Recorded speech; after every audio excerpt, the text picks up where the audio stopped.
Hello friends, let's understand the essential features of a futures contract. As we know, fundamentally there are four types of derivative products: forwards, futures, options and swaps. Futures are exchange traded contracts where you enter into an agreement to buy or sell something in future at a price to be agreed today. So, futures contracts are traded on the exchanges, the price discovery is through the exchanges, and also they are cleared through the clearinghouse attached to the exchange. Futures are essentially therefore standardized forward contracts traded on the exchanges. So that brings us to the features of the futures contracts.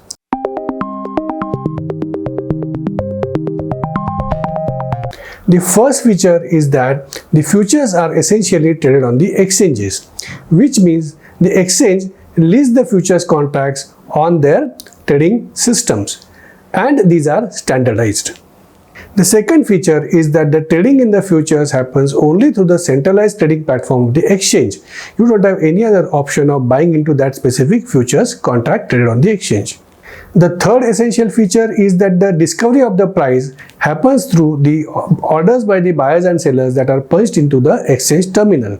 So, you enter orders on the exchange, for example limit orders or stop loss orders, and based on those orders the price discovery happens because the exchange's order book automatically matches the orders based on the rules that are set up in the electronic trading system of the exchange. The fourth important essential feature is that all the terms and conditions of the futures contract are decided by the exchange.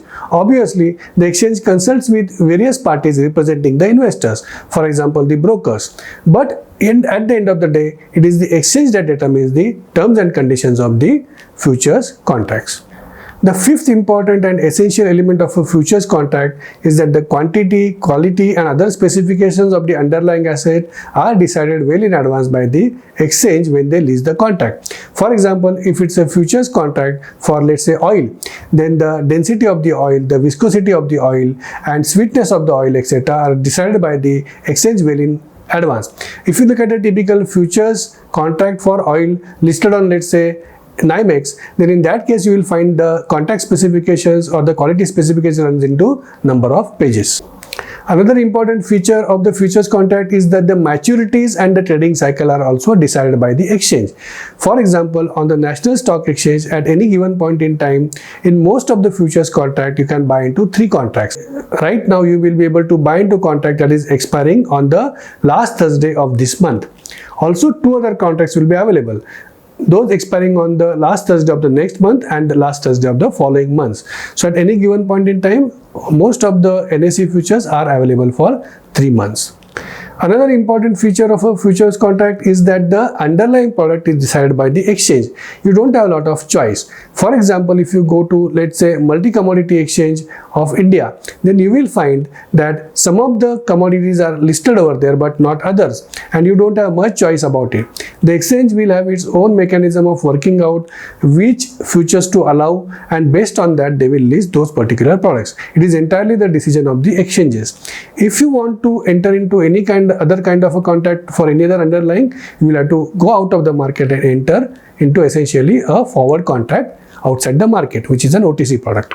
Because of this, if you want to let's say take bigger position in the contracts, for example you want to hedge your risk of 1 million USD, then you might have to buy multiple futures contracts on the National Stock Exchange, because each standardized contract on National Stock Exchange for USD is representing underlying 25,000 USD only.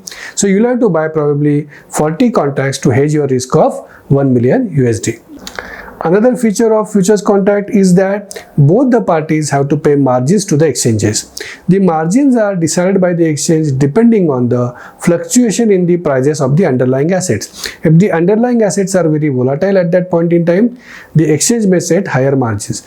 Typically, the margins are to the extent of approximately 10% in most of the futures contracts on NSE as well as BSE. The margins are paid to the clearinghouse of the exchange, which is used as a collateral or as a security to make sure that both the parties honor the terms and conditions of the contract and the contracts are settled on the settlement day. Because the futures contracts are listed on the exchange, traded on the exchange and also settled on the exchange, there are certain increased administrative and compliance costs. For example, the exchange has specific compliance requirements. They have specific requirements around margins that you need to pay and how the clearing and settlement has to happen, and every person who is member of the exchange has to follow those specific requirements. Since the futures contracts are listed on the exchange and the clearing house takes the responsibility of the contracts. The trades are matched by the exchange. The daily settlement rate is fixed by the exchange, typically let's say based on the price of the last half an hour of trading. Also, the final settlement price is also decided by the exchange based on the trading data available with the exchange. So exchange takes all the responsibility of clearing and settling the trades based on the formulas that have been published by them in advance. I hope you have understood the essential features of a futures contract. In the next videos, I'll take some examples and explain you these features through an example. With this, you'll be able to choose a proper derivative contract to manage your risk.